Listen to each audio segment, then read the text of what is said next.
پتہ بعد میں کچھ اور چلتا ہے، چہرہ کچھ ہے، مہرہ کچھ ہے، ظاہر کچھ ہے، باطن کچھ ہے، اور پتہ بھی ہوتا ہے لیکن ہم چھپا دیتے ہیں۔ لیکن مجھے بڑا افسوس ہوتا ہے، جو ابھی میں مثال دینے لگا ہوں، اکثر لوگ کرتے بھی ہیں اور مسئلہ بھی پوچھتے ہیں کہ حرم شریف میں عمرے کے لیے لوگ جاتے ہیں، اور آج کل وہاں کی انتظامیہ نے وہاں ایک پابندی لگائی ہے کہ وہ شخص جو یہاں پر آیا ہے حرم میں، وہ خانہ کعبہ اور حرم شریف جو ہے اس کے سین کعبہ کے اندر، مطاف کے اندر جو سب سے نچلی جگہ، اس میں عمرے کے احرام کے بغیر نہیں جا سکتا۔ اسی کو پرمیشن ہے اندر جانے کی مطاف میں اور سین کعبہ میں، جس نے عمرے کا احرام باندھا ہوا ہے۔ جس نے عمرے کا احرام نہیں باندھا ہوا وہ نہیں جا سکتا ہے، وہ اوپر دوسری منزل پہ چلا جائے، تیسری میں وہاں جا کے طواف کرے، وہاں جو کرے۔ لیکن یہ انتظامیہ نے یہ وہاں پر پابندی لائی، لیکن ہم نے دیکھا، لوگوں نے بتایا، مسئلہ بھی پوچھا، یہاں سے لوگ جاتے ہیں عمرے کے لیے، عمرہ کر لیا، صحن میں بھی گئے، مطاف میں بھی گئے، زیارت بھی کی، حجر اسود کا بوسہ بھی لیا، لیکن اس کے بعد جب دوسری تیسری دفعہ، دوسرے تیسرے دن یا نیکسٹ ٹائم وہاں جانے لگتے ہیں تو اجازت تو نہیں ہے کہ آپ سین کعبہ میں جائیں، تو وہ جعلی اور جھوٹ موٹ کا احرام والی 2 چادریں پہن لیتے ہیں تاکہ دیکھنے والا یہ سمجھے کہ یہ عمرے کا احرام باندھ کے آیا ہے، حالانکہ اس نے عمرے کا احرام نہیں باندھا ہوتا۔ یہ تو صحن میں جانے کے لیے وہ ایک جھوٹی اور بہروپیہ شکل بنا کے جا رہا ہوتا ہے۔ افسوس ہے وہاں جا کر بھی یہ مزاج نہ بدلا، وہاں جا کے بھی یہ عادات اور اوپر نیچے سے ہو کے نکلنا نہ بدلا، تو پھر کیا حاصل کیا وہاں جا کر؟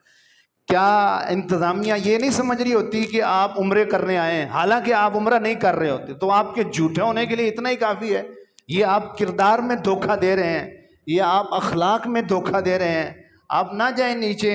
نہ جائیں صحن میں، اور یقین کریں اگر حضور صلی اللہ علیہ وسلم کا اور شریعت کا حکم سمجھ کر آپ وہاں نہیں جاتے، دوسری دفعہ عمرے کے احرام کے بغیر نہیں جاتے اور اوپر دوسری تیسری منزل پہ چلے جاتے ہیں، لیکن دل میں آپ کے شوق ہے، خواہش ہے، یار میں بار بار نیچے جاؤں، بار بار زیارت کروں، لیکن شریعت کا حکم ہے کہ دھوکہ نہیں دینا ہے، لوگ کیا سمجھے کہ میں کچھ اور بے روپیہ بن کے آپ وہاں جانا چھوڑ دیتے ہیں اور دوسری پہ چلے جاتے ہیں صرف شریعت کا حکم سمجھ کر۔ آپ یقین کریں وہاں جانے والوں کو جو ثواب ملتا ہے آپ کو نہ جانے پر وہ ثواب ملے گا، بلکہ وہاں جا کر بھی جن کو جو نہیں ملتا آپ نہ جا کر آپ کو ملے گا، آپ یقین کریں، کیونکہ شریعت کا حکم یہ مقدم ہے۔ مجھے یہ بتاؤ، خانہ کعبہ کی زیارت سب سے زیادہ افضل ہے یا حضور کی زیارت سب سے زیادہ افضل ہے؟ خانہ کعبہ کو دیکھنے کا ثواب زیادہ ہے یا کریم آقا کو دیکھنے کا ثواب زیادہ ہے؟ بتاؤ۔ حضور کو دیکھنے کا ثواب زیادہ ہے۔ کعبہ کو دیکھنے والا صحابی بنتا ہے، حضور کو دیکھنے والا تو صحابی بنتا ہے بات ایسی کہ نہیں ہے؟ ایک شخص ایسا تھا جو عرب میں نہیں رہتا تھا، وہ یمن میں رہتا تھا، اور اس کا دل کرتا تھا کہ میں حضور کی جا کے زیارت کروں، حضور کا دیدار کروں، صحابی بنوں، لیکن اس نے یہ کہیں سے سنا تھا کہ اسی نبی نے جس کی زیارت کا میرا دل کرتا ہے یہ فرمایا ہے، اگر گھر کی دہلیز پر والدین یا ان میں سے کوئی ایک بیٹھا ہو، معذور ہو، بیمار ہو، اور رشتہ داروں میں سے کوئی اس کا کرنے والا بھی نہ ہو آپ کے علاوہ، تو آپ پر فرض ہے کہ آپ انہی کی خدمت میں رہیں، حج کے لیے بھی نہ آئیں، عمرے کے لیے بھی نہ آئیں۔ یہ شریعت کا حکم اس شخص نے کہیں سے سنا تھا، اس حکم پر عمل کی وجہ سے وہ حضور کے زمانے میں رہا، کئی سالوں تک رہا، ساری دنیا حضور کی چوکھٹ پہ آتی رہی، زیارت کر کے صحابی بنتی رہی، لیکن وہ شخص حضور کے حکم پر عمل کی وجہ سے زیارت چھوڑ دی۔